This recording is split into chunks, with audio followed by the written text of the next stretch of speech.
Pelabuhan Bangkaweni adalah salah satu pelabuhan yang penting di Indonesia. Jutaan orang setiap tahunnya menggunakan pelabuhan itu untuk menyeberang dari Sumatera ke Jawa atau sebaliknya. Aktivitas ekonomi pun berkembang di sana karena adanya kapal-kapal feri, sehingga penumpang pun berdatangan dan membawa pesan positif bagi kehidupan masyarakat di sekitarnya. Banyak masyarakat yang ekonominya terbangun karena ada pelabuhan di sana. Pedagang-pedagang dan juga supir angkot, supir travel, bis, dan angkutan umum lainnya bisa mencari nafkah di sana. Namun seperti kata pepatah, tidak ada keramaian yang tidak punya masalah. Setiap orang berkerumun di sana, pasti ada saja masalah. Seperti di pasarnya, ada preman. Begitu juga dengan di pelabuhan. Tak lepas dari premanisme, pencopetan, dan aksi kriminal lainnya. Kali ini, Mbah mau cerita tentang copet perempuan yang legendaris di Pelabuhan Bangkaweni. Copet ini hidup di zaman Orde Baru.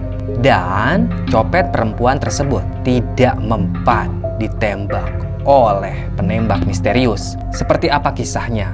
Tanpa banyak basa-basi lagi, langsung aja kita simak ceritanya. Gendis Lembe, begitulah sebutannya. Biasa dipanggil Gendis. Di kalangan preman Bangkaweni, nama Gendis memang sudah sangat melegenda. Dia merupakan bos copet yang anak buahnya di mana-mana. Gendis punya keahlian sendiri. Bukan hanya pandai mencopet, dia juga suka menuntut ilmu hitam. Ilmu hitam yang dipelajari Gendis ini bermacam-macam. Ada untuk kekebalan, ada juga untuk ilmu kabur. Jadi, kalau dikejar-kejar polisi, Gendis bisa kabur dengan secepat kilat. Bahkan konon katanya, dia bisa menghilang.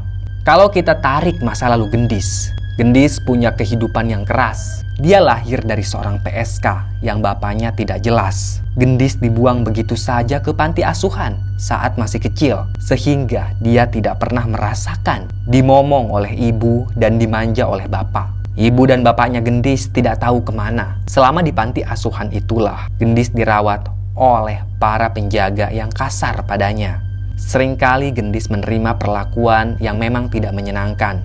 Tapi mau bagaimana lagi, Gendis memang sudah dari kecil di sana. Nah, bertahun-tahun kemudian, saat anak-anak umuran Gendis sudah diadopsi oleh orang lain, tapi saat itu Gendis tidak ada yang mengadopsi.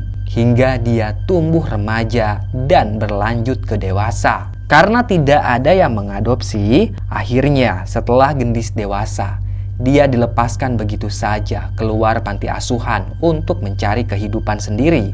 Awalnya Gendis bingung mau kerja apa, tapi dia punya keahlian. Gendis ini pandai menipu orang. Selain pandai menipu orang, dia juga suka nyolong. Mungkin karena di panti asuhan itu dia sering menerima perlakuan yang tidak menyenangkan. Sehingga Gendis nekat untuk nyolong alat-alat para penjaga. Nah, keahlian itulah menjadi modal Gendis untuk hidup di luaran.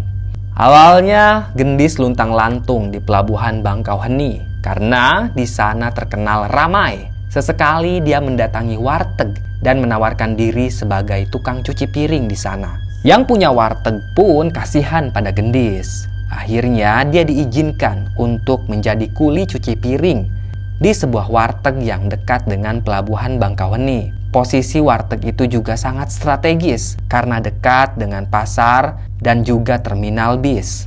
Setiap hari Gendis makan di warteg itu dengan gratis. Tapi imbalannya dia harus cuci piring yang seabreg-abreg. Setelah selesai cuci piring, biasanya Gendis luntang-lantung saat sore di keramaian, tepatnya di Pelabuhan Bangkaweni. Di sana banyak sekali lalu lalang orang yang turun naik angkutan. Terpikirlah dalam benak Gendis untuk nyopet. Kebetulan Gendis punya keahlian itu. Dia punya keahlian alami dalam mencopet. Awalnya Gendis coba-coba. Dia hanya mencopet satu orang dalam sehari. Keahliannya dalam mencopet sangat-sangat hebat. Biasanya Gendis mengalihkan perhatian targetnya dengan cara menabrak. Lalu dia akan meraba kantong targetnya itu. Kemudian Gendis langsung mengambil dompet di dalam kantong si korban. Ternyata menjadi copet sangat menguntungkan daripada menjadi tukang cuci piring. Semenjak saat itulah, Gendis menjadi copet di pelabuhan Bangkauheni. Semakin lama, hasil dari mencopet itu semakin banyak. Sehari, dia bisa mengumpulkan 300-400 ribu rupiah tanpa ketahuan oleh siapapun. Gendis pun mulai menyewa kos-kosan. Kos-kosan yang terbilang cukup mahal dan mewah itu disewa oleh Gendis. Banyak orang yang bertanya-tanya, pekerjaan Gendis ini serabutan, tapi kok uangnya banyak? Tapi masyarakat di sana tidak ada yang mau bertanya pada Gendis. Setiap hari, tugas Gendis hanya luntang-lantung di pelabuhan Bangkauheni. Nah, semakin lama, Gendis punya anak buah. Anak-anak buahnya Gendis ini adalah para gelandangan, pengamen, dan orang-orang marginal lainnya yang memang sudah tidak punya kehidupan. Gendis merekrut mereka, lalu mengajari mereka untuk mencopet. Ilmu yang diberikan Gendis pada anak buahnya itu memang sangat bermanfaat. Tak butuh waktu lama, anak-anak buahnya itu langsung bisa mencopet dengan sangat lihai. Bisnis percopetan Gendis semakin maju, tapi tentu ada saja rintangan yang harus dihadapi Gendis. Dia harus berhadapan dengan preman yang paling sadis di Bangkauheni.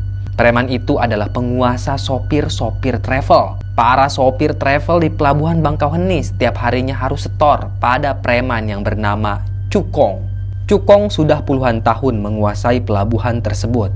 Banyak sekali yang takut padanya. Karena menurut cerita-cerita masyarakat, Cukong ini sangat sadis dan suka keluar masuk penjara. Dia tidak akan segan-segan melukai targetnya atau orang-orang yang bermasalah dengannya. Padahal kalau dilihat dari postur tubuhnya, Cukong ini sangat ceking. Dia kurus krempeng, kepalanya juga botak. Cukong biasa mengenakan kaos hitam dibalut dengan blazer Levi's. Dia juga suka mengenakan celana jeans yang sudah bolong-bolong. Setiap hari Cukong memakai sendal jepit. Tapi jangan salah, walaupun penampilannya itu tidak meyakinkan sebagai preman, semua sopir travel di sana nurut pada Cukong. Karena bukan kenapa-napa, si Cukong ini banyak sekali anak buahnya yang tersebar di berbagai sudut-sudut pelabuhan Bangkauheni. Nah, kabar tentang bisnis percopetan Gendis ini terdengar oleh Cukong. Ada yang membisiki Cukong tentang sepak terjang Gendis. Tentu Cukong tidak mau ketinggalan. Dia akan memeras Gendis habis-habisan karena si Gendis ini sudah melakukan aksi pencopetan di daerah kekuasaan Cukong. Siang itu sekitar hari Sabtu, dipanggillah Gendis ke markasnya Cukong. Ternyata markas Cukong tersebut berada di sudut pelabuhan Bangkauheni. Tepatnya di sebuah kios kosong. Kios itu sudah berantakan dan tidak berpenghuni, tapi menjadi base camp Cukong di sana.